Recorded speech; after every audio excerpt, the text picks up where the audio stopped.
നമസ്കാരം, ഞാൻ ശിവരാമൻ. വാർത്താമഴയിലേക്ക് വിശദമായി.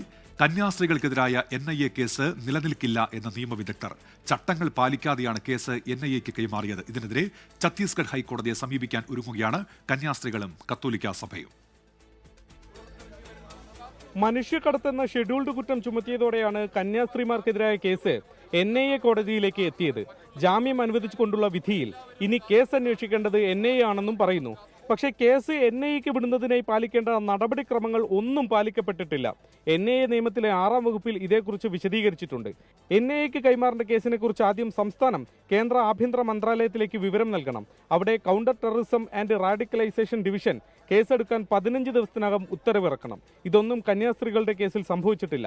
കേന്ദ്രാനുമതി ഇല്ലാതെ എടുക്കുന്ന കേസുകൾ നിലനിൽക്കില്ലെന്ന് സുപ്രീം കോടതിയുടെ മുൻകാല വിധികളിൽ വ്യക്തമാണ്. മനുഷ്യക്കടത്ത് നടന്നിട്ടില്ലെന്ന് പെൺകുട്ടികളും അവരുടെ രക്ഷിതാക്കളും സത്യവാങ്മൂലം നൽകിയ സാഹചര്യത്തിൽ പ്രാഥമികമായ തെളിവുകൾ പോലും കേസിലില്ല. എന്നിട്ടും പന്ത് NIAയുടെ കോർട്ടിലേക്ക് എത്തിക്കാനുള്ള ബോധപൂർവമായ ശ്രമമാണ് നടന്നത്. ഊഹാപോഹങ്ങളുടെ പേരിൽ മാത്രമെടുത്ത കേസെന്നാണ് കന്യാസ്ത്രീമാർക്ക് ജാമ്യം നൽകിക്കൊണ്ട് പ്രത്യേക NIA കോടതി നിരീക്ഷിച്ചത്. നടപടിക്രമങ്ങൾ പാലിക്കാതെ എടുത്ത കേസിൽ ഹൈക്കോടതിയിൽ നിന്ന് അനുകൂല വിധി ഉണ്ടാവുമെന്ന് പ്രതീക്ഷിക്കുന്നു സഭാവൃത്തങ്ങൾ. ഛത്തീസ്ഗഡിൽ നിന്നും ശ്രീനാഥ് ചന്ദ്രൻ, 24. ജയിൽ മോചിതരായെങ്കിലും കന്യാസ്ത്രീകൾക്കെതിരെ ഗുരുതര വകുപ്പുകൾ ചുമത്തിയുള്ള കേസുകളിൽ ആശങ്ക ബാക്കി. കേസ് റദ്ദാക്കാൻ ഇനിയും കോടതി കയറി ഇറങ്ങേണ്ടി വരും എന്നതാണ് മുന്നിലെ പ്രതിസന്ധി. കന്യാസ്ത്രീകൾക്കെതിരായ നടപടിയിൽ കേന്ദ്രത്തിനും BJPക്കുമെതിരെ വിമർശനം തുടരുകയാണ് കത്തോലിക്കാ സഭ. കേസുമായി ബന്ധപ്പെട്ട BJP ഇടപെടലിൽ വിമർശനവുമായി സംഘപരിവാർ മതാചാര്യൻ സ്വാമി ചിദാനന്ദപുരി രംഗത്തെത്തി. കന്യാസ്ത്രീകൾക്കുള്ള ജാമ്യം താൽക്കാലിക ആശ്വാസം മാത്രമെന്ന് കുടുംബവും സഭയും പറയുന്നു. കേസ് റദ്ദാക്കിയാലേ സമാധാനമാകൂവെന്ന് കന്യാസ്ത്രീകളുടെ കുടുംബാംഗങ്ങൾ പറയുന്നു. ഇനിയും എന്തെല്ലാം നേരിടേണ്ടി വരുമെന്നോർത്ത് ആശങ്ക മാറുന്നുമില്ല. ഒരു തെറ്റും ചെയ്യാത്തവര് NIA കോടതിയൊക്കെ എന്ന് പറഞ്ഞാൽ നമുക്കറിയാം എത്ര വലിയ തെറ്റ് ചെയ്തവരും രാജ്യദ്രോഹവും തീവ്രവാദികളൊക്കെ പോകുന്ന ഒരു കോടതിയാണ്. ആ ഒരു കോടതിയിലേക്കാണ് നമ്മുടെ ചേച്ചിമാരെ സിസ്റ്റേഴ്സിനെ വലിച്ചഴച്ചത്. കന്യാസ്ത്രീകൾക്കെതിരായ നടപടിയിൽ ഇരിങ്ങാലക്കുട രൂപതയിൽ ഇടയലേഖനം വായിച്ചു. കന്യാസ്ത്രീകളുടെ മോചനത്തിൽ കേന്ദ്ര സർക്കാരോ ഛത്തീസ്ഗഡ് സർക്കാരോ ഇടപെടലുകൾ നടത്തിയില്ലെന്നാണ് വിമർശനം. ബജ്രംഗ് ദൾ പ്രവർത്തകർക്കെതിരെ കേസെടുക്കണമെന്ന് രൂപതാ ബിഷപ്പ് മാർ പോളി കണ്ണൂക്കാടൻ. ബജ്രംഗ്, സംഘപരിവാര് തുടങ്ങിയിട്ടുള്ള മത രാഷ്ട്രീയ തീവ്രവാദ സംഘടനകളുടെ പേരിൽ, TTEയുടെ പേരിൽ, പരസ്യ വിചാരണ ചെയ്തവരുടെ പേരിൽ കേസ് ചാർജ് ചെയ്യേണ്ടത് സഭ ആവശ്യപ്പെടുന്ന ഒരു കാര്യമാണ്. അതിക്രമം കാണിച്ചവർക്ക് കാവൽ നിൽക്കുന്നത് തങ്ങളല്ലേ എന്ന് കേന്ദ്രം ആത്മപരിശോധന നടത്തണമെന്നാണ് കത്തോലിക്കാ സഭാ മുഖപത്രം ദീപിക മുഖപ്രസംഗം എഴുതിയത്. സംഭവത്തിൽ BJP നേതൃത്വത്തെ പരിഹസിച്ച രാജ്യസഭാംഗം AA റഹീം, ആൾക്കൂട്ട വിചാരണ നടത്തി ഇവരെ കയ്യേറ്റം ചെയ്ത് കള്ളക്കേസുണ്ടാക്കി ജയിലിലടച്ച അതേ BJP തന്നെ അവരെ ജയിലിൽ നിന്ന് പുറത്തിറക്കാൻ പോയി നിൽക്കുന്നു എന്നൊരു പ്രതീതി സൃഷ്ടിക്കുകയാണ് ചെയ്തത്. അതേസമയം വിഷയത്തിൽ BJP നേതൃത്വത്തിനെതിരെ കുളത്തൂർ അദ്വൈതാശ്രമ മഠാധിപതി സ്വാമി ചിദാനന്ദപുരി രംഗത്തെത്തി. കുറ്റവാളി ആരെന്ന് ഇനി രാഷ്ട്രീയ പാർട്ടി നേതാക്കൾ തീരുമാനിക്കുമെന്നാണ് ഫേസ്ബുക്ക് പോസ്റ്റ്. 24 കൊച്ചി.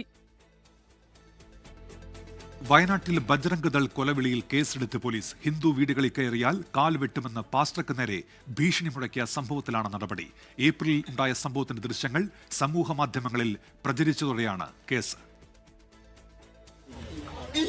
ഇല്ല അവിടെ ഈ ആക്ഷൻസ് ഒന്ന് ഏത് ദൈവത്തിന്റെ പേരിൽ നടത്തുന്നു?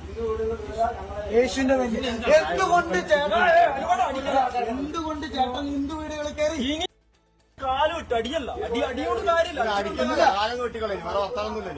പൂതാടി സ്വദേശിയായ പാസ്റ്ററുടെ വാഹനം തടഞ്ഞ് ബത്തേരി ടൗണിൽ വെച്ചായിരുന്നു കയ്യേറ്റ ശ്രമം. ബജ്രംഗ് ദൾ പ്രവർത്തകർ ഭീഷണിപ്പെടുത്തുന്ന ദൃശ്യങ്ങളാണ് പുറത്തുവന്നത്. കഴിഞ്ഞ ഏപ്രിലിൽ വെക്കേഷൻ ക്ലാസ്സിലേക്ക് കുട്ടികളെ ക്ഷണിക്കാനാണ് ചെറുകാട് ആദിവാസി ഉന്നതിയിലേക്ക് പാസ്റ്റർ പോയത്. മടങ്ങുമ്പോഴായിരുന്നു ഭീഷണി. കലാപത്തിനുള്ള നീക്കം തടഞ്ഞുവെക്കൽ, സംഘം ചേർന്നുള്ള ഭീഷണി തുടങ്ങി BNSലെ വിവിധ വകുപ്പുകൾ പ്രകാരമാണ് കേസ്. നേരത്തെ പരാതി ഇല്ലാത്തതിനെ തുടർന്നാണ് കേസെടുക്കാതിരുന്നത്. പാസ്റ്ററുടെ മൊഴി രേഖപ്പെടുത്തിയതിനു ശേഷമാകും തുടർ നടപടികൾ. കണ്ടാലറിയാവുന്ന ആളുകൾക്കെതിരെയാണ് കേസെടുത്തിട്ടുള്ളത്. 24 വയനാട്. ആലപ്പുഴ ചേർത്തലയിൽ ദുരൂഹതയെത്തി തിരോധാന കേസുകൾ. 5 വർഷം മുൻപ് ചേർത്തലയിൽ നിന്ന് സിന്ധുവെന്ന വീട്ടമ്മയെ കാണാതായ സംഭവം ക്രൈംബ്രാഞ്ച് അന്വേഷിക്കും. സെബാസ്റ്റ്യൻ എന്നയാൾ പ്രതിയായ മറ്റ് തിരോധാന കേസുകൾക്ക് സിന്ധു തിരോധാനവുമായി സാമ്യമുണ്ട് എന്ന നിഗമനത്തിലാണ് പോലീസ്. സെബാസ്റ്റ്യന് സഹായിയായി ഒരു സ്ത്രീയുണ്ടെന്ന് കാണാതായ ആയിഷയുടെ ബന്ധു വെളിപ്പെടുത്തി. 2020 ഒക്ടോബർ 19-നാണ് ചേർത്തല വള്ളാകുന്നം സ്വദേശിനി സിന്ധുവിനെ കാണാതാകുന്നത്. മൊബൈൽ ഫോൺ വീട്ടിൽ വെച്ച ശേഷം ക്ഷേത്ര ദർശനത്തിനെന്ന് പറഞ്ഞു പോയ സിന്ധു തിരിച്ചു വന്നില്ല. അർത്തുങ്കൽ പോലീസ് അന്വേഷണം നടത്തിയെങ്കിലും കണ്ടെത്താനാകാതെ 2023 അന്വേഷണം അവസാനിപ്പിച്ചു. ഈ കേസിലാണ് പുനരന്വേഷണം. സെബാസ്റ്റ്യനുമായി ബന്ധപ്പെട്ട് ഇതുവരെ കാണാതായ സ്ത്രീകളുടെ സമാന പശ്ചാത്തലമാണ് സിന്ധുവിന്റേതും. ഇതോടെയാണ് ഈ കേസിലും സെബാസ്റ്റ്യന് പങ്കുണ്ടോ എന്ന് അന്വേഷണം.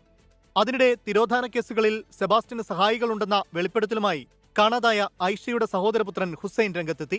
ഒരു സ്ത്രീയാണ് സെബാസ്റ്റ്യന്റെ പങ്കാളിയെന്ന കുടുംബം അന്വേഷണ സംഘത്തിന് മൊഴി നൽകി. ഇതിനകത്ത് ദുരൂഹതയുണ്ട്. ദുരൂഹത ഉണ്ടെന്ന് പറഞ്ഞാൽ ഈ ആള് വീട്ടിൽ ആഹാരം വെച്ചിട്ട് പോയ ആള് പെട്ടെന്ന് മിസ്സിംഗ് ആകുന്നു. സെബാസ്റ്റ്യൻ അവിടെ വരുന്നുണ്ട്. അങ്ങനെ ഞങ്ങൾ ഈ റൂട്ട് നടക്കുന്നതാണ്. സെബാസ്റ്റ്യൻ വരുന്നുണ്ട്, സെബാസ്റ്റ്യൻ അവിടെ ബന്ധമുണ്ട്. പക്ഷേ ഐഷയായിട്ട് ബന്ധം, ഏറ്റവും കൂടുതൽ ബന്ധമെന്ന് പറയുന്നത് വസ്തുതാർഹമാണ്. ഐഷയായിട്ട് ബന്ധമില്ല. ബന്ധമുള്ള ആൾക്കാരാണ് ഈ ഐഷയെ പരിചയപ്പെടുത്തി കൊടുക്കുന്നത്. സെബാസ്റ്റ്യന്റെ വീട്ടിൽ നാളെ ക്രൈംബ്രാഞ്ച് പരിശോധന നടത്തും. സെബാസ്റ്റ്യന്റെ സാന്നിധ്യത്തിലാവും പരിശോധന. വീടിനുള്ളിലോ പുറത്തോ മൃതദേഹാവശിഷ്ടങ്ങൾ കുഴിച്ചിട്ടതായുള്ള സംശയം അന്വേഷണ സംഘത്തിനുണ്ട്. 24 ആലപ്പുഴ. സർവകലാശാലകളിലെ സ്ഥിരം വൈസ് ചാൻസലർ നിയമനത്തിൽ സമവായം വേണമെന്നാവശ്യപ്പെട്ട് മന്ത്രിമാർ ചാൻസലറായ ഗവർണറുമായി കൂടിക്കാഴ്ച നടത്തി. മുഖ്യമന്ത്രിയുടെ നിർദ്ദേശപ്രകാരം മന്ത്രിമാരായ P Rajeev, doctor R Bindu എന്നിവരാണ് രാജ്ഭവനിൽ എത്തി കൂടിക്കാഴ്ച നടത്തിയത്. അതേസമയം ഡിജിറ്റൽ സാങ്കേതിക സർവകലാശാലകളിലെ താൽക്കാലിക VC നിയമനം നിയമപരമാണെന്ന് ഗവർണർ മന്ത്രിമാരെ അറിയിച്ചു. സുപ്രീംകോടതി നിർദ്ദേശത്തിന്റെ അടിസ്ഥാനത്തിൽ സർവകലാശാലകളിലെ സ്ഥിരം VC നിയമനത്തിൽ സമവായം വേണമെന്നാവശ്യപ്പെട്ടാണ് മന്ത്രിമാർ വീണ്ടും ഗവർണറെ കണ്ടത്. കൂടിക്കാഴ്ച 1 മണിക്കൂർ 10 മിനിറ്റ് നീണ്ടുനിന്നു. സ്ഥിരം VC നിയമനത്തിൽ ഏകപക്ഷീയ തീരുമാനം എടുക്കരുതെന്ന് മന്ത്രിമാർ ഗവർണറോട് ആവശ്യപ്പെട്ടു. സമവായത്തിലൂടെ നിയമനം നടത്തണമെന്ന സുപ്രീംകോടതി നിർദ്ദേശം നടപ്പിലാക്കണമെന്ന സർക്കാർ നിലപാടും മന്ത്രിമാർ ഗവർണറെ അറിയിച്ചു. കേരള ഉൾപ്പെടെയുള്ള സർവകലാശാലകളിലെ പ്രശ്നങ്ങൾക്ക് പരിഹാരം കാണണമെന്നും മന്ത്രിമാർ ആവശ്യപ്പെട്ടു. യഥാർത്ഥത്തിൽ സുപ്രീംകോടതി വിധി വരുന്നതിന് മുമ്പ് ചാൻസലറും ഗവൺമെന്റും തമ്മിലുള്ള ചർച്ചകൾ ആരംഭിച്ചിരുന്നു. ആ ചർച്ചകൾക്കിടയിലാണ് ആ വിധി വന്നത്. അത് കുറെ കൂടി ആധികാരികത ഇത്തരം ചർച്ചകൾക്ക് ഉണ്ടായിട്ടുണ്ട്. നമ്മുടെ സർവകലാശാല വിദ്യാഭ്യാസത്തെ മുന്നോട്ട് കൊണ്ടുപോകുന്നതിനാണ് സർക്കാർ ശ്രമിക്കുന്നത്. നിയമപരമായിട്ടും രീതിയിലുള്ള എല്ലാ ശ്രമങ്ങളും സർക്കാർ അതിന്റെ ഭാഗമായിട്ട് തുടരും. ഡിജിറ്റൽ സാങ്കേതിക സർവകലാശാലകളിലെ താൽക്കാലിക VC നിയമനത്തിലെ എതിർപ്പ്, സുപ്രീംകോടതി നിർദ്ദേശം പാലിക്കാത്തത് തുടങ്ങിയ കാര്യങ്ങൾ ഗവർണറെ അറിയിച്ചിട്ടുണ്ട്. എന്നാൽ സുപ്രീംകോടതി നിർദ്ദേശത്തിന്റെ അടിസ്ഥാനത്തിലാണ് തീരുമാനം എടുത്തതെന്ന് ഗവർണർ മന്ത്രിമാർക്ക് മറുപടി നൽകി. സർവകലാശാലകളിലെ പ്രശ്നപരിഹാരത്തിനായി നേരത്തെ മുഖ്യമന്ത്രിയും മന്ത്രിമാരും ഗവർണറെ കണ്ടിരുന്നു. എന്നാൽ അതിനുശേഷവും ഗവർണർ സമവായത്തിന് തയ്യാറായിരുന്നില്ല. 24 തിരുവനന്തപുരം. അധികാര തർക്കത്തിൽ പ്രവർത്തനങ്ങൾ താളം തെറ്റി കേരള ഡിജിറ്റൽ സർവകലാശാലകൾ. കേരള സർവകലാശാലയിൽ സിൻഡിക്കേറ്റ് അംഗങ്ങൾ പറയുന്നത് കേൾക്കരുത് എന്നാണ് ജീവനക്കാർക്ക് VCയുടെ നിർദ്ദേശം. സാങ്കേതിക സർവകലാശാലയിൽ വിദ്യാർത്ഥികളുടെ സർട്ടിഫിക്കറ്റ് പ്രിന്റ് ചെയ്യാനോ പ്രിന്റ് ചെയ്തവ പോസ്റ്റിൽ അയക്കാനോ പണമില്ലെന്ന് ജീവനക്കാർ പറയുന്നു. രൂക്ഷമായ പ്രതിസന്ധിയിലാണ് കേരള സാങ്കേതിക സർവകലാശാലകൾ. കേരള സർവകലാശാലയിൽ സിൻഡിക്കേറ്റ് അംഗങ്ങളുടെ നിർദ്ദേശങ്ങൾ ജീവനക്കാർ പാലിക്കരുതെന്ന് സർക്കുലർ. വൈസ് ചാൻസലറുടെ നിർദ്ദേശത്തെ തുടർന്ന് രജിസ്ട്രാർ ഇൻചാർജ് മിനി കാപ്പനാണ് സർക്കുലർ ഇറക്കിയത്. മിനി കാപ്പനും ഇടത് സിൻഡിക്കേറ്റ് അംഗങ്ങളുടെ നിർദ്ദേശത്തെ തുടർന്ന് KS അനിൽകുമാറും വിവിധ വിഷയങ്ങളിൽ പോലീസിൽ പരാതിയും നൽകിയിട്ടുണ്ട്. കേരള സാങ്കേതിക സർവകലാശാലയിൽ വിദ്യാർത്ഥികളുടെ സർട്ടിഫിക്കറ്റ് പോലും ലഭിക്കുന്നില്ല. സർട്ടിഫിക്കറ്റ് പ്രിന്റ് ചെയ്യാൻ പണമില്ല. സോഫ്റ്റ്വെയർ ഇന്റർനെറ്റ് സേവകർക്ക് നൽകാനുള്ള പണവും നൽകാൻ കഴിഞ്ഞിട്ടില്ല. ജീവനക്കാരുടെ ഈ മാസത്തെ ശമ്പളവും പെൻഷനും മുടങ്ങി. നിരവധി സാമ്പത്തിക പ്രശ്നങ്ങൾ. ഒന്ന്, ക്ലൗഡ് മാനേജ്മെൻറ്റ് 3 മാസത്തെ ബില്ല് കൊടുത്തിട്ടില്ല. പിന്നെ ഒരു മാസം ഏകദേശം 86 ലക്ഷം രൂപ കൊടുത്ത് നമ്മുടെ സോഫ്റ്റ്വെയർ സൈഡ് മെയിൻറ്റെയിൻ ചെയ്യാനുണ്ട്. അതിൻ്റെ കാശും ബ്ലോക്കായിരിക്കുകയാണ്. പിന്നെ internet connectivity, Asianet, K-FON, BSNL ഈ 3 സർവീസ് പ്രൊവൈഡേഴ്സിൻ്റെ കാശും മുടങ്ങിയിരിക്കുകയാണ്. മൊത്തത്തിൽ യൂണിവേഴ്സിറ്റി ഒരു സ്തംഭനാവസ്ഥയിൽ പോയിക്കൊണ്ടിരിക്കുകയാണ്. സാധാരണ എല്ലാ യൂണിവേഴ്സിറ്റികളിലും ബഡ്ജറ്റ് പാസ്സാക്കാറുണ്ട്. ഇവിടെ പെൻഷൻ എന്ന് പറയുന്നത് സാധാരണ അഡ്വാൻസ് ആയിട്ടാണ് സംസ്ഥാനത്തെ എല്ലാ ജീവനക്കാർക്കും കൊടുക്കുന്നത്. പക്ഷേ പൊളിറ്റിക്കലാണെങ്കിൽ അത് പൊളിറ്റിക്കലായിട്ട് നടക്കേണ്ട കാര്യങ്ങളാണ്. പക്ഷേ ജീവനക്കാരുടെയും പെൻഷൻകാരുടെയും വയറ്റ് തടിക്കുന്ന സമ്പ്രദായം ഒരു ഭാഗത്തുനിന്നും ഉണ്ടാവരുതെന്നാണ് എൻ്റെ അഭിപ്രായം. സിൻഡിക്കേറ്റ് യോഗം ചേർന്നാലേ ശമ്പളം നൽകുന്നതിനടക്കമുള്ള ബജറ്റ് വിഹിതം അനുവദിക്കാൻ കഴിയൂ. ഭരണ തർക്കത്തെ തുടർന്ന് സിൻഡിക്കേറ്റ് യോഗം ചേരാത്തതാണ് പ്രതിസന്ധിക്ക് കാരണം. ഇടത് സിൻഡിക്കേറ്റ് അംഗങ്ങൾ വൈസ് ചാൻസലറെയാണ് കുറ്റപ്പെടുത്തുന്നത്. വൈസ് ചാൻസലർ തിരിച്ചും. പ്രതിസന്ധി രൂക്ഷമായിട്ടും ഇടപെടാൻ ഉന്നത വിദ്യാഭ്യാസ മന്ത്രിയോ ചാൻസലറോ ഇതുവരെ തയ്യാറായിട്ടുമില്ല. ഇത് ബാധിക്കുന്നത് വിദ്യാർത്ഥികളെയാണ്. ഉമേഷ് ബാലകൃഷ്ണൻ, 24 തിരുവനന്തപുരം. സാങ്കേതിക സർവകലാശാലയിൽ VCയുടെ പ്രൈവറ്റ് സെക്രട്ടറിക്ക് രജിസ്ട്രാറുടെ അധിക ചുമതല. VCയുടെ പ്രൈവറ്റ് സെക്രട്ടറിയായ ഗോപിനാണ് ചുമതല നൽകിയത്. നിലവിൽ ജോയിന്റ് രജിസ്ട്രാർ കൂടിയാണ് ഗോപിൻ. ഉമേഷ് ബാലകൃഷ്ണൻ ഇപ്പോൾ വിവരങ്ങളുമായി ചേരുന്നുണ്ട് തിരുവനന്തപുരത്ത് നിന്ന്. ഉമേഷ്, വിശദാംശങ്ങൾ. ഉന്മേഷ്, കഴിഞ്ഞ 3 മാസമായി സാങ്കേതിക സർവകലാശാലയിൽ രജിസ്ട്രാർ ഉണ്ടായിരുന്നില്ല. ഫെബ്രുവരിയിൽ രജിസ്ട്രാർ പ്രവീൺ മാറിയ ശേഷം 3 മാസം ബിന്ദുകുമാരിക്ക് താൽക്കാലിക ചുമതല നൽകിയിരുന്നു. ബിന്ദുകുമാരി മെയ് മാസത്തിൽ റിട്ടയറായി. അതിനുശേഷമാണ് രജിസ്ട്രാർ ഇല്ലാത്ത സാഹചര്യം ഉണ്ടായിരുന്നത്. ഈ സാഹചര്യത്തിൽ VC പ്രത്യേക അധികാരം ഉപയോഗിച്ചാണ് VCയുടെ പ്രൈവറ്റ് സെക്രട്ടറി കൂടിയായ ഗോപിനെ രജിസ്ട്രാറായി നിയമിച്ചിരിക്കുന്നത്. ഇത് 6 മാസത്തിൽ കൂടുതൽ ഈ നിയമനം നൽകാനാകില്ല. ആ രീതിയിൽ സാങ്കേതിക സർവകലാശാലയുടെ പ്രത്യേക നിയമം ഉപയോഗിച്ചാണ് നിയമനം നടത്തിയിരിക്കുന്നത്. ആ നിയമനത്തിൽ പറയുന്നത്, ഉത്തരവിൽ തന്നെ അത് പറയുന്നുണ്ട്, ഏതെങ്കിലും സാഹചര്യത്തിൽ രജിസ്ട്രാർ അവധിയിൽ പോവുകയോ മറ്റ് അസുഖങ്ങൾ ബാധിക്കുകയോ രജിസ്ട്രാർ ദീർഘകാലം ഇല്ലാതിരിക്കുകയോ ചെയ്താൽ 6 മാസത്തിൽ താഴെയുള്ള പീരീഡിലേക്ക് ജോയിന്റ് രജിസ്ട്രാർ പോസ്റ്റിലുള്ളയോ അല്ലെങ്കിൽ സമാന പോസ്റ്റിലുള്ളയോ ഒരാളെ രജിസ്ട്രാറായി ചുമതല നൽകാവുന്നതാണ്. ആ രീതിയിലാണ് ഇപ്പോൾ ഗോപിനെ സാങ്കേതിക സർവകലാശാലയുടെ രജിസ്ട്രാർ പദവി നൽകിയിരിക്കുന്നത്. ഗോപിൻ ഇപ്പോൾ VCയുടെ പ്രൈവറ്റ് സെക്രട്ടറി കൂടിയാണ്. ഉന്മേഷ്. ശരി, ഉമേഷ് ബാലകൃഷ്ണനാണ് തിരുവനന്തപുരത്ത് നിന്ന് വിവരങ്ങൾ നൽകിയത്. സർവകലാശാല വിഷയത്തിൽ പ്രതികരിക്കാനില്ലെന്ന് മുൻ കേരള ഗവർണറും നിലവിൽ ബീഹാർ ഗവർണറുമായ ആരിഫ് മുഹമ്മദ് ഖാൻ. ഇനി പ്രതികരിക്കുന്നത് ശരിയല്ല. എല്ലാ കാലത്തും കേരളത്തോട് സ്നേഹം മാത്രമാണുള്ളത്. കേരളത്തെ മിസ് ചെയ്യുന്നുണ്ടെന്നും ആരിഫ് മുഹമ്മദ് ഖാൻ പറഞ്ഞു. It will not be proper for me to make any comment. I only wish that we all respect law. Do you miss Kerala, sir? Very much. I have gone from Kerala, but Kerala will never go away from me. Professor MK സാനുവിന് രാഷ്ട്രീയ സാംസ്കാരിക കേരളം യാത്രാമൊഴി നൽകുകയാണ്. Ernakulam town ഹാളിൽ പൊതുദർശനം തുടരുന്നു. മുഖ്യമന്ത്രി ഉൾപ്പെടെയുള്ളവർ അന്തിമോപചാരം അർപ്പിച്ചു. ഔദ്യോഗിക ബഹുമതികളോടെ വൈകിട്ട് 5-ന് കൊച്ചി രവിപുരം ശ്മശാനത്തിലാണ് സംസ്കാരം. സൂര്യശ്രീ ഇപ്പോൾ എറണാകുളം ടൗൺ ഹാളിൽ നിന്ന് വിവരങ്ങളുമായി തത്സമയം ചേരുന്നുണ്ട്. സൂര്യശ്രീ, വിവരങ്ങൾ. ഉന്മേഷ്, ഒരു സാംസ്കാരിക യുഗം തന്നെ ഇതോടുകൂടി കടന്നു പോവുകയാണ് എന്ന് തന്നെ പറയാം. മലയാളത്തിൻ്റെ പ്രിയപ്പെട്ട മാഷിന് ആദരാഞ്ജലി അർപ്പിക്കുവാനായി എറണാകുളം ടൗൺ ഹാളിൽ വിവിധ രാഷ്ട്രീയ സാംസ്കാരിക സാമൂഹ്യ രംഗത്തെ നിരവധി ആളുകളാണ് എത്തിക്കൊണ്ടിരിക്കുന്നത്. മന്ത്രിമാരായ R ബിന്ദു, K രാജൻ, അതുപോലെ തന്നെ P രാജീവ്, പ്രതിപക്ഷ നേതാവ്, മുഖ്യമന്ത്രി പിണറായി വിജയനടക്കം നിരവധി രാഷ്ട്രീയ സാമൂഹ്യ സാംസ്കാരിക രംഗത്തെ നിരവധി ആളുകളാണ് ഇത്തരത്തിൽ മലയാളത്തിൻ്റെ പ്രിയപ്പെട്ട സാനു മാഷിന് അന്തിമോപചാരം അർപ്പിക്കാൻ എറണാകുളം ടൗൺ ഹാളിൽ എത്തിക്കുന്നത്. ഇപ്പോഴും നിരവധി ആളുകൾ ഇങ്ങോട്ടേക്ക് ഒഴുകിക്കൊണ്ടിരിക്കുകയാണ്. അദ്ദേഹത്തിൻ്റെ സഹപ്രവർത്തകരായാലും ഒപ്പം നടന്നവർ, അതുപോലെ തന്നെ അദ്ദേഹത്തെ ഗുരുനാഥന്മാരായി കണ്ടവരെല്ലാം തന്നെ ഇത്തരത്തിൽ എറണാകുളം ടൗൺ ഹാളിലേക്ക് ഒഴുകിക്കൊണ്ടിരിക്കുകയാണ്. മലയാളത്തിൻ്റെ അക്ഷരാർത്ഥത്തിൽ മലയാളത്തിൻ്റെ ഹിമവൽ സാനുവായിരുന്നു MK സാനു എന്ന സാനു മാഷ്. ഇന്നലെ വൈകുന്നേരവും ഇത്തരത്തിൽ എറണാകുളം അമൃത ആശുപത്രിയിലുണ്ടായ പൊതുദർശനത്തിലും വിവിധ രാഷ്ട്രീയ സാമൂഹ്യ സാംസ്കാരിക നിരവധി ആളുകളൊക്കെ തന്നെ അവിടെ അദ്ദേഹത്തിൻ്റെ അവസാനമായി കാണുവാൻ എത്തിയിരുന്നു. നമ്മൾ നേരത്തെ സൂചിപ്പിച്ച പോലെ തന്നെ ഒരു സാംസ്കാരിക യുഗം കൂടി നമ്മെ കടന്നു പോവുകയാണെന്ന് തന്നെ പറയാം.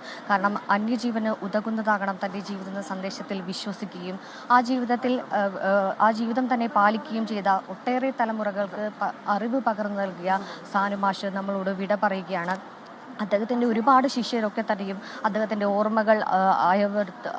ഓർമ്മകളുടെ തണലിൽ ഒക്കെ തന്നെ അദ്ദേഹത്തിൻ്റെ അവസാനമായി കാണുവാൻ ഇവിടെ എറണാകുളം ടൗൺ ഹാളിലേക്ക് എത്തിക്കൊണ്ടിരിക്കുകയാണ്. വൈകുന്നേരം 4 മണിവരെയാണ് പൊതുദർശനം ഇവിടെ എറണാകുളം ടൗൺ ഹാളിൽ സംഘടിപ്പിച്ചിരിക്കുന്നത്. ശേഷം വൈകുന്നേരം 5 മണിക്ക് രവിപുരം ശ്മശാനത്തിൽ ഔദ്യോഗിക ബഹുമതികളോടെയായിരിക്കും സംസ്കാരമുണ്ടാവുക. ഇപ്പം നിരവധി ആളുകൾ ഇവിടെ എത്തിക്കൊണ്ടിരിക്കുന്നത് ചിന്തയുടെ ശക്തിയും ഭാഷയുടെ മാധുര്യവും ഒക്കെ ഒത്തുചേർന്ന സാഹിത്യ വിശകലനത്തിൻ്റെ പുതിയ വാതിലുകൾ തുറന്നു തന്ന മഹാപ്രതിഭയാണ് ഇതാ നമ്മെ ഇവിടെ കടന്നുപോയിക്കൊണ്ടിരിക്കുന്നത്. അദ്ദേഹത്തിൻ്റെ ഓർമ്മകൾ ഓരോരുത്തരും ഓർത്തെടുക്കുകയാണ്. വാർദ്ധക്യത്തിൽ ആണെങ്കിൽ പോലും ശബ്ദമില്ലാത്തവർക്കൊക്കെ ഉറച്ച ശബ്ദമായി മാറാൻ എത്രയോ വാതിലുകൾ കടന്നു മുട്ടുകയും എത്രയോ പടികൾ കയറുകയും എല്ലാവർക്കും വേണ്ടി സഹജീവി സ്നേഹത്തോടെ എപ്പോഴും ഒരുമിച്ച് നിന്ന ഒരാളായിരുന്നു MK സാനു എന്ന സാനു മാഷ്. പലർക്കും ഇത്തരത്തിൽ പല ഓർമ്മകളാണ്, അദ്ദേഹത്തിൻ്റെ തെളിമയുള്ള ഓർമ്മകളാണ് എല്ലാവരും ഓർത്തെടുക്കുന്നത്. നിലപാടുകളിൽ യാതൊരു വിട്ടുവീഴ്ചയുമില്ലാതെ അവസാന നാൾ ഈ 98-ാം വയസ്സുവരെയും നിലപാടുകളിൽ ഉറച്ചു നിന്ന ആളായിരുന്നു. ഏതൊരു വിഷയത്തിലും അദ്ദേഹത്തിന് ഉറച്ച നിലപാടുകൾ ഉണ്ടായിരുന്നു. ഇടതുപക്ഷ ചിന്താഗതിക്കൊപ്പം നിന്നിരുന്നുവെങ്കിലും അദ്ദേഹത്തിൻ്റെ നിലപാടുകളുടെ എക്കാലത്തെയും കാതലെന്ന് പറയുന്നത് ഗുരുദർശനങ്ങളായിരുന്നു, സഹജീവി സ്നേഹമായിരുന്നു. ആ 8-ാം ക്ലാസ്സുകാരൻ കുമാരനാശാൻ്റെ നളിനിയുടെ ആ വരികൾ എടുത്തുപോലെ സഹജീവി സ്നേഹം തന്നെ തൻ്റെ അന്ത്യം വരെയും അദ്ദേഹം പിന്തുടർന്നു പോന്നുവെന്ന് തന്നെ പറയാനായിട്ട് സാധിക്കും. അത്തരത്തിൽ സഹജീവി സ്നേഹം കാതലായ ഒരു മനുഷ്യൻ, ഒരു സാംസ്കാരിക യുഗം തന്നെയാണ് ഇവിടെ കടന്നു പോകുന്നത്. അദ്ദേഹം എപ്പോഴും എവിടെ സംസാരിക്കുമ്പോഴും ഒരു സൂര്യശ്രീ ഇപ്പോൾ MK സാനുമാഷിന് കേരളം വിട നൽകുകയാണ്. എറണാകുളം ടൗൺ ഹാളിൽ പൊതുദർശനം പുരോഗമിക്കുന്നു. എറണാകുളം മഹാരാജാസ് കോളേജിൽ ഓർമ്മകളുടെ കടലിരമ്പം ബാക്കിയാക്കിയാണ് ശിഷ്യരുടെ പ്രിയപ്പെട്ട സാനുമാഷ് യാത്രയാകുന്നത്. 1955 മുതൽ 1983 വരെയുള്ള കാലത്താണ് സാനുമാഷ് മഹാരാജാസിൽ അധ്യാപകനായിരുന്നത്. സാനുമാഷും മഹാരാജാസുമായുള്ള ഇഴയെടുപ്പത്തെ ഓർത്തെടുക്കുകയാണ് ശിഷ്യർ.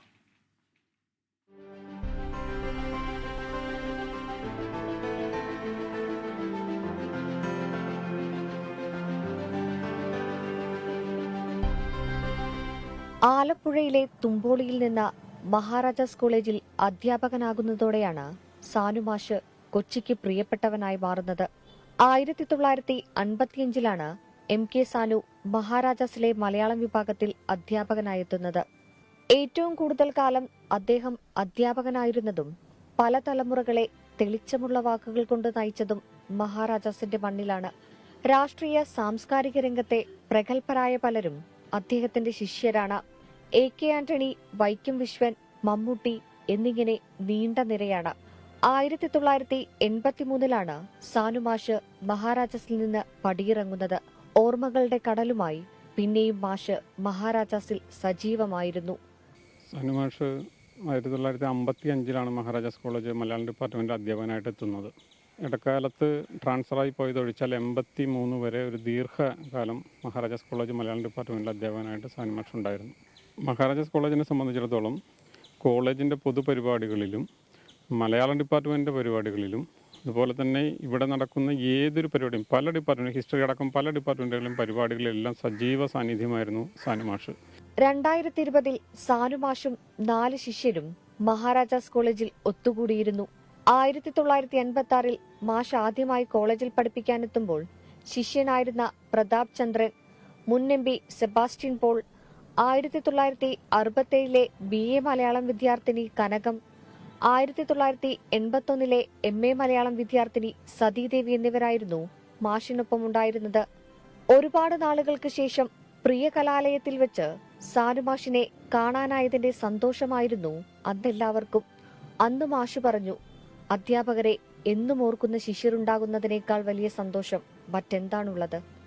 സാനുമാഷ് പഠിപ്പിച്ചവരും അവർ പഠിപ്പിച്ചവരുമായിട്ടുള്ള പറഞ്ഞ ശിഷ്യരും പ്രശിഷ്യരും ചേർന്നിട്ടുള്ള ഒന്നാണെന്ന് മലയാളത്തിലെ മലയാള അധ്യാപകരെല്ലാം കോളേജുകളിലും സ്കൂളുകളിലും എല്ലാം തന്നെ ഇരിക്കുന്നത് എന്ന് പറഞ്ഞിട്ടുണ്ടെങ്കിൽ അത് വളരെ ശരിയാകും. കലാലയവുമായി ബന്ധപ്പെട്ട എല്ലാ വിഷയങ്ങളിലും സാനുമാഷിന്റെ പ്രസ്താവനകൾ പലപ്പോഴും നിർണായകമായിരുന്നു. ശാരീരിക അവശതകൾ ഉണ്ടായിരുന്നുവെങ്കിലും മഹാരാജാസിന്റെ 180ാം വാർഷികത്തിലും അദ്ദേഹം പതിവ് തെറ്റിക്കാതെ എത്തി. ഒരുപക്ഷെ മഹാരാജാസിലെ അദ്ദേഹത്തിന്റെ അവസാന സാന്നിധ്യമായിരുന്നു അത്. മലയാള സാംസ്കാരിക രംഗത്ത് അനന്യമായ സംഭാവനകൾ നൽകിക്കൊണ്ടാണ് MK സാനുവെന്ന സാനുമാഷ് നമ്മെ കടന്നുപോകുന്നത്. മഹാരാജാസുമായി എന്നും അഭേദ്യമായ ബന്ധമായിരുന്നു സാനുമാഷിനുണ്ടായിരുന്നത്. മഹാരാജാസിന്റെ ഓർമ്മകളിൽ എന്നും സാനുമാഷുണ്ടാകും. തലമുറകൾക്ക് ഹൃദയം കൊണ്ട് അദ്ദേഹം പകർന്നു നൽകിയ വാക്കുകളും. VS രാഹുലിനൊപ്പം സൂര്യശ്രീ, 24 കൊച്ചി. തിരുവനന്തപുരം മെഡിക്കൽ കോളേജിലെ ശസ്ത്രക്രിയാ പ്രതിസന്ധിയിൽ തുറന്നു പറച്ചിൽ നടത്തിയ ഡോക്ടർ ഹാരിസ് ഹസനെതിരായ ആരോഗ്യവകുപ്പ് നീക്കങ്ങൾക്കെതിരെ ഇന്ത്യൻ മെഡിക്കൽ അസോസിയേഷൻ ആരോഗ്യവകുപ്പിന്റെ നീക്കത്തെ ശക്തമായി ചെറുക്കുമെന്ന് IMA അറിയിച്ചു. മെഡിക്കൽ കോളേജിലെ ശസ്ത്രക്രിയാ ഉപകരണ ഭാഗം കാണാതായെന്ന വിദഗ്ധ സമിതി റിപ്പോർട്ടിൽ ഡോക്ടർ ഹാരിസ് നാളെ മെഡിക്കൽ വിദ്യാഭ്യാസ ഡയറക്ടർക്ക് മുന്നിൽ ഹാജരാകും. ഡോക്ടർ ഹാരിസ് ചിറക്കലിന്റെ വെളിപ്പെടുത്തലിൽ അച്ചടക്ക നടപടിക്ക് സാഹചര്യമൊരുക്കുകയാണ് ആരോഗ്യവകുപ്പ്. എന്നാൽ ആരോഗ്യവകുപ്പ് നീക്കത്തെ ശക്തമായി എതിർക്കാൻ ഡോക്ടർമാരുടെ സംഘടന തീരുമാനിച്ചു. KGMCTAക്ക് പിന്നാലെ IMAയും ഹാരിസിന് പൂർണ്ണ പിന്തുണ പ്രഖ്യാപിച്ചു. പ്രതികാര നടപടി നിസ്വാർത്ഥ സേവനം നടത്തുന്ന ആരോഗ്യ പ്രവർത്തകരുടെ ആത്മവീര്യം കെടുത്തുമെന്നും ബ്യൂറോക്രാറ്റിക് ധാർഷ്ട്യങ്ങളെ ജനങ്ങൾ അണിനിരന്ന് നേരിടണമെന്നും IMA പ്രസ്താവനയിൽ ആവശ്യപ്പെട്ടു. വകുപ്പ് തല അന്വേഷണത്തിന്റെ ഭാഗമായി ഹാരിസ് ചിറക്കലിന്റെ ഹിയറിംഗ് നാളെ DME തലത്തിൽ നടക്കും. കാരണം കാണിക്കൽ നോട്ടീസിനും നാളെ ഹാരിസ് ചിറക്കൽ മറുപടി നൽകും.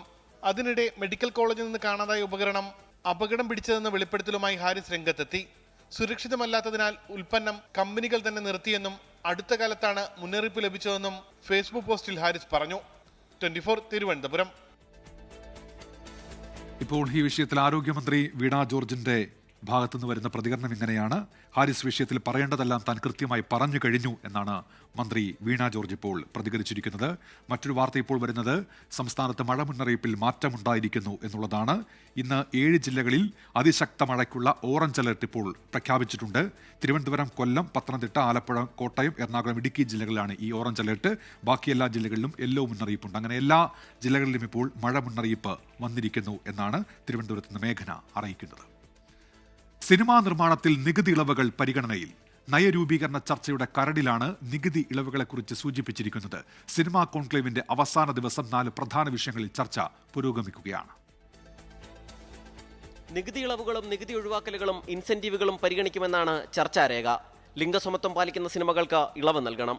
കേരളത്തിന്റെ സാംസ്കാരിക പൈതൃകം, സ്ഥലങ്ങൾ, സാമൂഹ്യഘടന എന്നിവ കൃത്യമായി ചിത്രീകരിക്കുന്ന സിനിമകൾക്കും ഇളവുകൾ ആലോചിക്കും.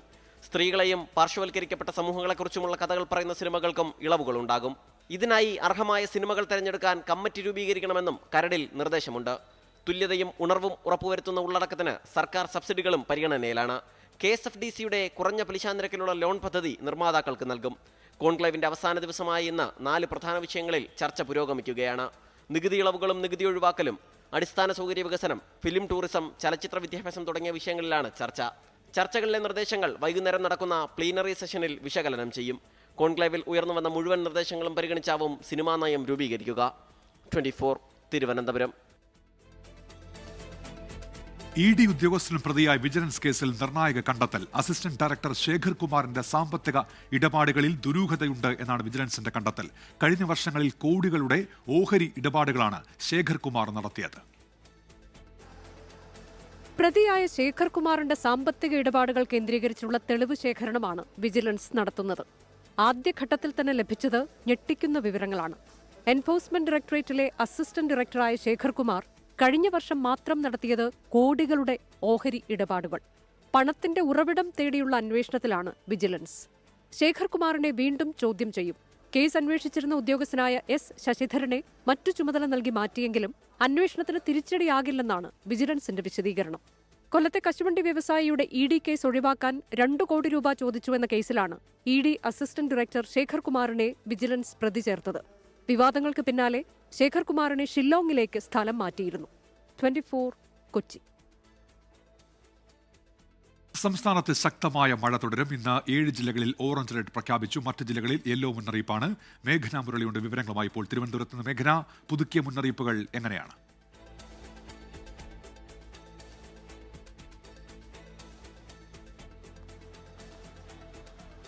വരുന്ന 3 ദിവസം മഴ ശക്തമാകുമെന്നുള്ളതാണ് കേന്ദ്ര കാലാവസ്ഥാ വകുപ്പിന്റെ മുന്നറിയിപ്പായി വരുന്നത്. അത് കഴിഞ്ഞ ദിവസങ്ങളിലൊക്കെ മഴയ്ക്ക് ചെറിയൊരു ശമനം ഉണ്ടായിരുന്നു. എന്നാൽ വരും ദിവസങ്ങളിൽ മഴ ശക്തിയായി പെയ്യുമെന്ന് തന്നെയാണ് കേന്ദ്ര കാലാവസ്ഥാ വകുപ്പ് പറയുന്നത്. അതിൽ ഇന്ന് 7 ജില്ലകൾക്കാണ് അതിശക്തമായ മഴയ്ക്കുള്ള ഓറഞ്ച് അലർട്ട് പ്രഖ്യാപിച്ചിരിക്കുന്നത്. അത് തിരുവനന്തപുരം മുതൽ ഇടുക്കി വരെയുള്ള തിരുവനന്തപുരം, കൊല്ലം, പത്തനംതിട്ട, ആലപ്പുഴ, കോട്ടയം, എറണാകുളം, ഇടുക്കി ജില്ലകൾക്കാണ് ഓറഞ്ച് അലർട്ട്, അതിശക്തമായ മഴയ്ക്കുള്ള ഓറഞ്ച് അലർട്ട് പ്രഖ്യാപിച്ചിരിക്കുന്നത്.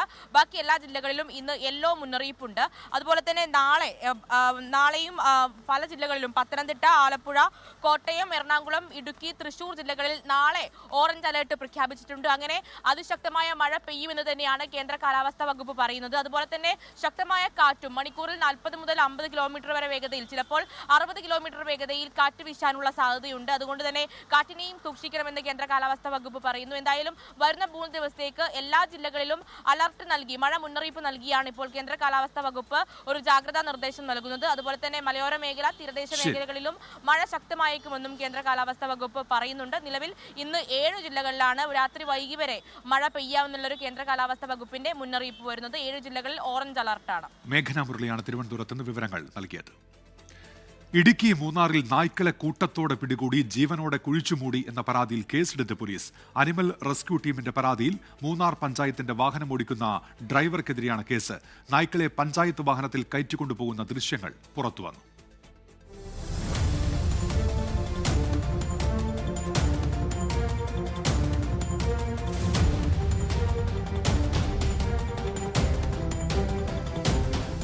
കഴിഞ്ഞ 2 മാസത്തിനിടെ മൂന്നാറിൽ വിദ്യാർത്ഥികൾ ഉൾപ്പെടെ 30 പേർക്കാണ് തെരുവ് നായ്ക്കളുടെ കടിയേറ്റത്. പിന്നാലെ നായ്ക്കളെ പിടികൂടണം എന്ന ആവശ്യവുമായി നാട്ടുകാർ രംഗത്തെത്തി.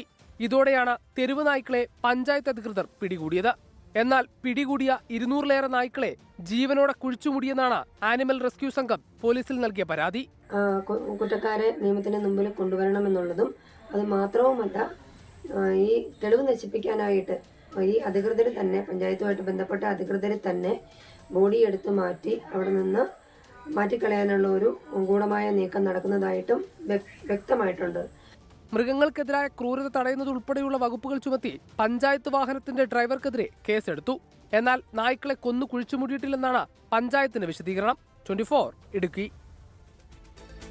പത്തനംതിട്ട പുല്ലാട് യുവതിയെ ഭർത്താവ് കുത്തിക്കൊലപ്പെടുത്തി. ആലുന്തറ സ്വദേശി ശ്യാമ എന്ന ശാരിമോളാണ് കൊല്ലപ്പെട്ടത്. തടയാൻ ശ്രമിച്ച ഭാര്യാപിതാവിനും ബന്ധുവിനും കുത്തേറ്റു. ഒളിവിൽ പോയ പ്രതി ജയകുമാറിനായി പോലീസ് തിരച്ചിൽ ഊർജിതമാക്കി. ഇന്നലെ രാത്രി 9 മണിയോടെയായിരുന്നു സംഭവം. കുടുംബവഴക്കിനിടെ ജയകുമാർ കയ്യിൽ കരുതിയ കത്തിയെടുത്ത് ഭാര്യ ശ്യാമയെ കുത്തുകയായിരുന്നു. തടയാനെത്തിയ ഭാര്യാപിതാവ് ശശി, അയൽവാസിയും ബന്ധുവുമായ രാധാമണി എന്നിവർക്കും കുത്തേറ്റു. 3 പേരെയും കോട്ടയം മെഡിക്കൽ കോളേജ് ആശുപത്രിയിൽ പ്രവേശിപ്പിച്ചെങ്കിലും പുലർച്ചെയോടെ ശാരിമോൾ മരിച്ചു. അവർ ഭാര്യയും ഭർത്താവും വഴക്കുണ്ടാകുമ്പോൾ ഇന്ന് വരെ പിള്ളേർ കിടന്ന് കരയുകയൊക്കെ ചെയ്യും. അതിന് ഞങ്ങളിങ്ങനെ പല പ്രാവശ്യമായി, പിന്നെ ഞങ്ങളെ അത് ചെക്ക് ചെയ്യത്തില്ല. ഇന്നലെ കുത്തുണ്ടായെന്ന് അറിഞ്ഞപ്പോഴാണ് ഞങ്ങൾ വന്നപ്പം കുത്തുകൊണ്ട് വണ്ടി കയറ്റിക്കൊണ്ട് പോയി വരും. സംശയരോഗിയായ ജയകുമാർ വീട്ടിൽ പ്രശ്നമുണ്ടാക്കുന്നത് പതിവെന്ന നാട്ടുകാർ. സ്ഥിരം ഇതേ ഉള്ളൂ, സംശയരോഗം കൊണ്ടാ ഇത് നടക്കുന്നത്, സംഭവം നടന്നത്. ആദ്യം അടിക്കും, നല്ലപോലെയൊക്കെ അടിക്കുമെന്ന് തോന്നുന്നു. വലിയ സഹകരണവും കാര്യങ്ങളൊന്നുമില്ല. പുള്ളി പണിക്ക് പോവുക, വീട്ടിൽ വരിക, വഴക്കുണ്ടാക്കുക. ശശിയുടെ നെഞ്ചിലാണ് കുത്തേറ്റത്. നില ഗുരുതരമാണ്. രാധാമണി അപകടനില തരണം ചെയ്തതായാണ് വിവരം. പോലീസും ഫോറൻസിക്കും സംഭവസ്ഥലത്തെത്തി തെളിവുകൾ ശേഖരിച്ചു. 24 പത്തനംതിട്ട.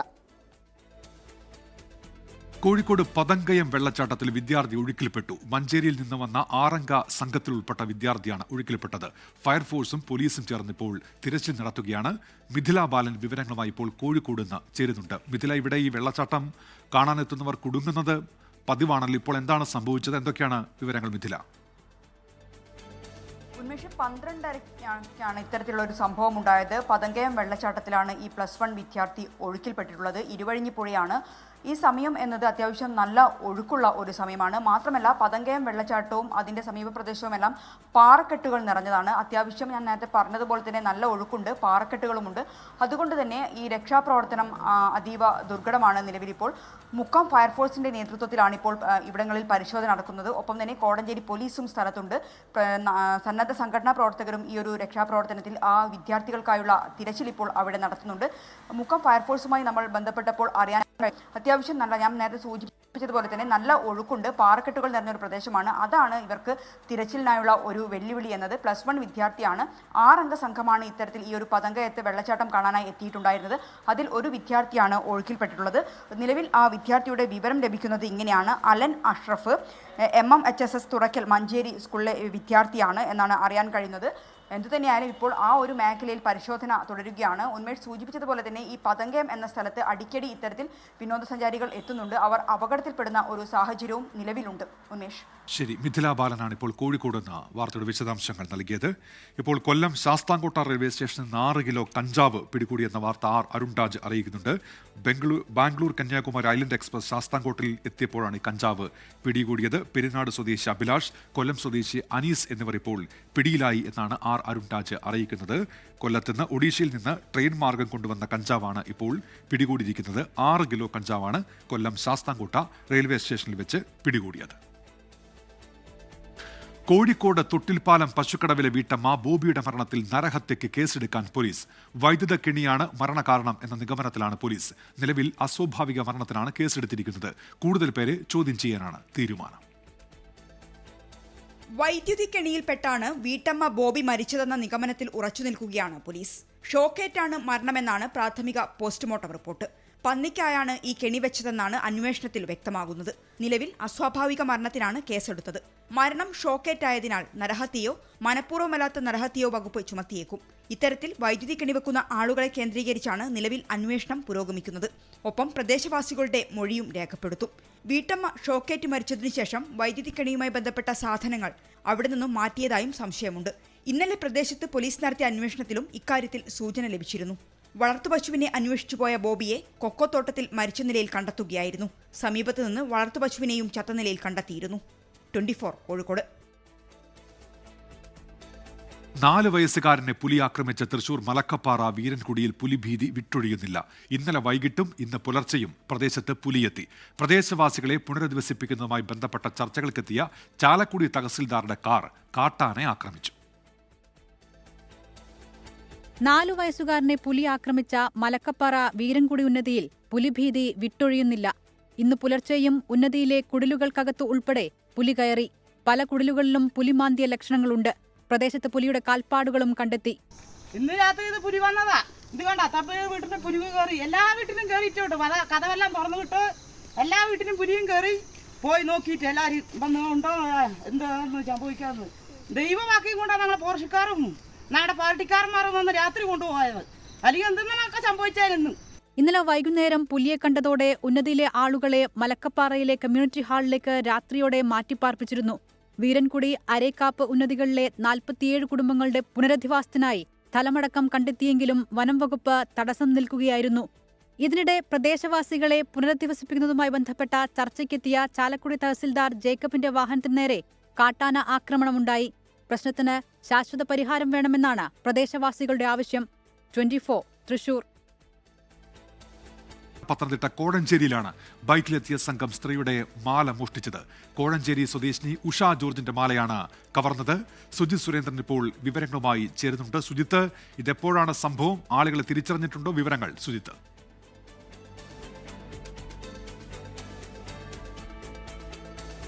ഉന്മേഷ്, രാവിലെ 8 മണിയോടുകൂടിയായിരുന്നു സംഭവം. ഉഷ ജോർജ് പള്ളിയിലേക്ക് പോവുകയായിരുന്നു. ഈ സമയത്താണ് പിന്നാലെ ബൈക്കിലെത്തിയ 2 അംഗ സംഘം. രണ്ടുപേരിൽ ഒരാൾ പിറകിലിരുന്നയാൾ ഈ ഉഷ ജോർജിന്റെ മാലയിലേക്ക് കടന്നു പിടിച്ചത്. 3 പവനോളം തൂക്കം വരുന്ന മാലയായിരുന്നു. ഇവർ പെട്ടെന്ന് മാല പൊത്തിപ്പിടിച്ചെങ്കിലും വലിച്ചു പൊട്ടിക്കുകയായിരുന്നു. ഈ സമയം ഇത് കണ്ടുകൊണ്ട് നിന്ന ഒരാൾ പിന്നാലെ ഓടിയെത്തി ഈ പിറകിലിരുന്ന ആളെ പിടിച്ചിട്ടെങ്കിലും ഈ അയൽവാസിയായിട്ടുള്ള ആളെ തള്ളി മാറ്റിക്കൊണ്ട് വീണ്ടും ആ ബൈക്കിൽ കയറി ഈ 2 പേരും കടന്നു കളയുകയായിരുന്നു. ഈ ദൃശ്യങ്ങളുടെ CCTV ദൃശ്യങ്ങളുടെ അടിസ്ഥാനത്തിൽ ഇപ്പോൾ ആറന്മുള പോലീസ് വിശദമായ അന്വേഷണം പ്രതികൾക്കായി നടത്തുകയാണ്. പ്രതികളെ ഇതുവരെയും പിടികൂടാൻ സാധിച്ചിട്ടില്ല. ഉന്മേഷ്. സുജിത് സുരേന്ദ്രനാണ് വിവരങ്ങൾ നൽകിയത്. പത്തനംതിട്ട കോഴഞ്ചേരി സ്വദേശി ഉഷയുടെ മാലയാണ് ഇപ്പോൾ മോഷണം പോയിരിക്കുന്നത്. ബൈക്കിലെത്തിയ സംഘമാണ് മാല കവർന്നത്. ലഹരി പരിശോധനയ്ക്കിടെ പോലീസിനെ ആക്രമിച്ചതിന് youth league general secretary PK ഫിറോസിന്റെ സഹോദരൻ PK ബുജൈർ അറസ്റ്റിൽ. PK ബുജൈറും കഞ്ചാവ് കേസിൽ പ്രതി റിയാസും തമ്മിലെ ലഹരി ഇടപാടുമായി ബന്ധപ്പെട്ട ചാറ്റുകൾ പോലീസ് കണ്ടെടുത്തു. ബുജൈറിന്റെ വാഹനത്തിൽ നിന്ന് കഞ്ചാവ് പൊതിയുന്ന കടലാസും അനുബന്ധ സാമഗ്രികളും പിടികൂടി. കഴിഞ്ഞ ദിവസം വൈകിട്ട് കോഴിക്കോട് കുന്നമംഗലം ചൂലാവയൽ ബസ് സ്റ്റോപ്പിന് സമീപമാണ് സംഭവം. പതിമംഗലം സ്വദേശിയും യൂത്ത് ലീഗ് നേതാവ് PK ഫിറോസിന്റെ സഹോദരനുമായ PK ബുജൈർ ലഹരി വിൽപ്പന നടത്തുന്നുണ്ടെന്ന രഹസ്യ വിവരത്തിന്റെ അടിസ്ഥാനത്തിൽ പരിശോധനയ്ക്കെത്തിയതായിരുന്നു കുന്നമംഗലം പോലീസ്. ഇരുചക്ര വാഹനം പരിശോധിക്കുന്നതിനിടെ പ്രകോപിതനായ ബുജൈർ സിവിൽ പോലീസ് ഓഫീസർ അജീഷിനെ മർദ്ദിച്ചു. ഇയാൾ പിന്നീട് ചികിത്സ തേടി. ബുജൈറിന്റെ പക്കൽ നിന്ന് ലഹരി പൊതിയാൻ ഉപയോഗിക്കുന്ന ഉപകരണങ്ങൾ കണ്ടെടുത്തു. ലഹരി ഇടപാട് കേസിലെ പ്രതിയും ചൂലാവയൽ സ്വദേശിയുമായ റിയാസിന്റെ കുറ്റസമ്മതമൊഴിയിൽ നിന്നാണ് PK ബുജൈറിലേക്ക് അന്വേഷണമെത്തിയത്. തുടർന്ന് പരിശോധന നടത്തിയപ്പോഴായിരുന്നു അക്രമം. ഡ്യൂട്ടിയിലുള്ള ഉദ്യോഗസ്ഥനെ ആക്രമിക്കുകയും പോലീസിന്റെ കൃത്യനിർവഹണം തടസ്സപ്പെടുത്തിയതിനുമെതിരെ ജാമ്യമില്ലാ വകുപ്പ് പ്രകാരമാണ് കേസെടുത്തിരിക്കുന്നത്.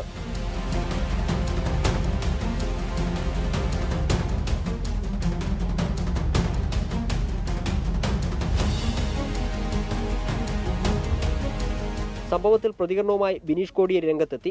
PK ബുജൈറിന്റെ സാമ്പത്തിക സ്രോതസ് അന്വേഷിക്കണമെന്നാവശ്യപ്പെട്ടു. മുൻപ് പല കേസുകളിലും യൂത്ത് ലീഗും PK ഫിറോസും എടുത്ത നിലപാട് ഇവിടെയും ആവർത്തിക്കുമോ എന്നും ബിനീഷ് ചോദിച്ചു. ബഹുമാനപ്പെട്ട യൂത്ത് ലീഗിന്റെ സംസ്ഥാന അധ്യക്ഷനായുള്ള ശ്രീ PK ഫിറോസിന്റെ അനുജൻ ശ്രീ PK ജുബൈറിനെയാണ് അറസ്റ്റ് ചെയ്യപ്പെട്ടിരിക്കുന്നത്. അപ്പോൾ PK ഫിറോസിന്റെ അനുജന്റെ സാമ്പത്തിക സ്രോതസ് അന്വേഷിക്കണം. അദ്ദേഹം നേരത്തെ പറഞ്ഞ ആ വാചകം തന്നെ കടമെടുത്ത് പറയുകയാണെങ്കിൽ രാഷ്ട്രീയ നേതാക്കൾ ഇത്തരത്തിലുള്ള കേസുകളിൽ അല്ലെങ്കിൽ രാഷ്ട്രീയ നേതാക്കളുടെ കുടുംബാംഗങ്ങൾ ഇത്തരത്തിലുള്ള കേസുകളിൽ അകപ്പെടുകയാണെങ്കിൽ രാഷ്ട്രീയ നേതൃത്വത്തിൽ പ്രവർത്തിക്കുന്നുണ്ടെങ്കിൽ ആ നേതൃസ്ഥാനം രാജിവെച്ച് മാതൃക കാണിക്കണം എന്നുള്ളതാണ് PK ഫിറോസിനോട് അഭ്യർത്ഥിക്കാനുള്ളത്. കത്വ ഉന്നാവോ ഫണ്ട് മുക്കി മണിമാളിക പണിതയാളുടെ സഹോദരൻ ലഹരി കേസിൽ ഒത്താശ ചെയ്തത് സ്വാഭാവികമാണെന്ന് KT ജലീലും ഫേസ്ബുക്കിൽ കുറിച്ചു. 24 കോഴിക്കോട്.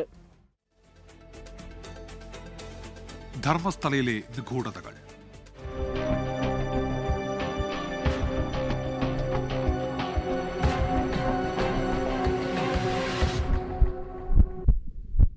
മുൻ ശുചീകരണ തൊഴിലാളിയുടെ വെളിപ്പെടുത്തലിൽ കർണാടകയിലെ ധർമ്മസ്ഥലയിൽ മണ്ണ് നീക്കം ചെയ്തുള്ള പരിശോധന നാളെയും തുടരും. ഇന്ന് പരിശോധന ഉണ്ടായിരുന്നില്ല.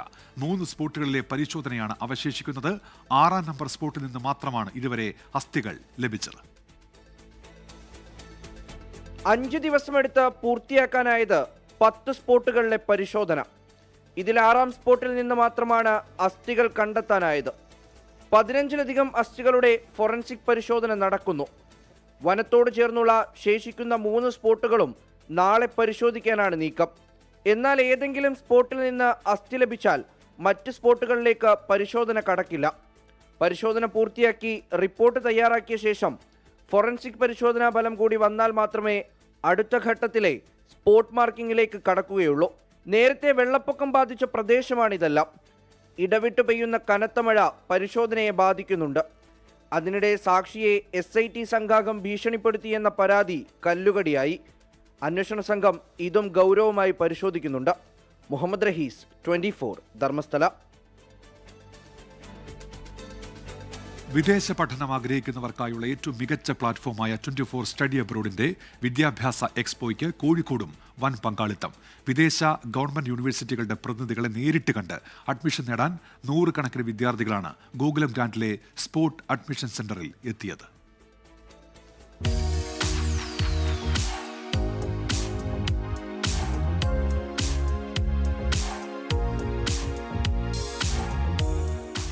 MBBS അഡ്മിഷൻ ലഭിക്കാതെ നിരാശരായി കഴിയുന്ന വിദ്യാർത്ഥികൾക്ക് സുവർണ അവസരം ഒരുക്കിക്കൊണ്ടാണ് 24 സ്റ്റഡി അബ്രോഡിന്റെ കടന്നുവരവ്.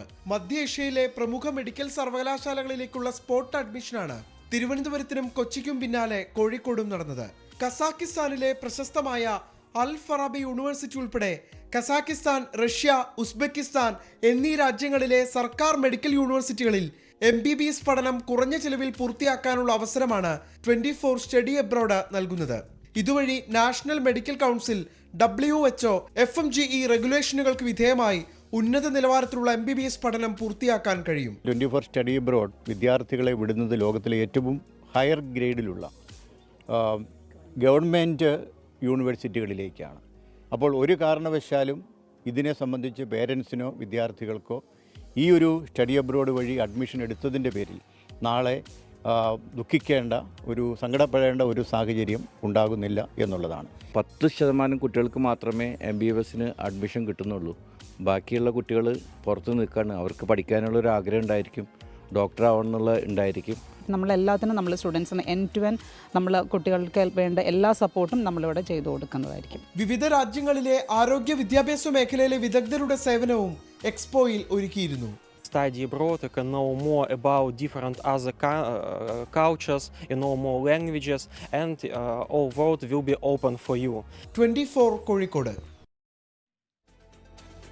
മുണ്ടക്കെ ചുരൽമല ഉരുൾപൊട്ടൽ ദുരന്തം നടന്ന് 1 വർഷം പിന്നിടുമ്പോൾ ദുരിതബാധിതർക്ക് കൈത്താങ്ങായി മലബാർ ഗ്രൂപ്പിന്റെ ഉയർപ്പ് പദ്ധതി. ദുരന്തബാധിത മേഖലയിലെ കുട്ടികൾക്ക് മികച്ച വിദ്യാഭ്യാസമൊരുക്കുകയാണ് പദ്ധതിയുടെ ലക്ഷ്യം. 1 വർഷത്തിനുള്ളിൽ 143 വിദ്യാർത്ഥികൾക്ക് ഉയർപ്പ് പദ്ധതിയിലൂടെ സഹായം ലഭ്യമാക്കി. ഉരുൾപൊട്ടൽ സർവവും നഷ്ടപ്പെടുത്തിയ കുടുംബങ്ങളിലെ വിദ്യാർത്ഥികൾക്ക് തുടർ വിദ്യാഭ്യാസം സാധ്യമാക്കുകയാണ് മലബാർ ഗ്രൂപ്പ്. പദ്ധതിക്കായി 3 കോടി രൂപയാണ് മാറ്റിവെച്ചത്. ആദ്യ വർഷം തന്നെ 81 ലക്ഷം രൂപ ചെലവഴിച്ചു. വിദ്യാഭ്യാസം മാത്രമല്ല, തൊഴിൽ കൂടി ഉറപ്പാക്കുകയാണ് പദ്ധതിയിലൂടെ. ഉയർപ്പ് പദ്ധതിയിലൂടെ വിദ്യാഭ്യാസം പൂർത്തിയാക്കിയവർക്ക് ജോലി നൽകാൻ പ്ലേസ്മെന്റ് സെല്ലും പ്രവർത്തിക്കുന്നുണ്ട്. 2 പേർക്ക് മലബാർ ഗ്രൂപ്പിൽ തന്നെ ജോലി നൽകി. വരും പദ്ധതികളിലും ദുരന്തബാധിത മേഖലകളിലെ വിദ്യാർത്ഥികൾക്ക് മുൻഗണന നൽകുമെന്ന് Malabar group chairman MP Ahammed. എല്ലാവരും ഞങ്ങൾ അന്വേഷിച്ചപ്പോൾ ഒരുവിധം സാമ്പത്തിക ശേഷിയും സൗകര്യമൊക്കെ ഉണ്ടായിരുന്ന ആൾക്കാരാണ്.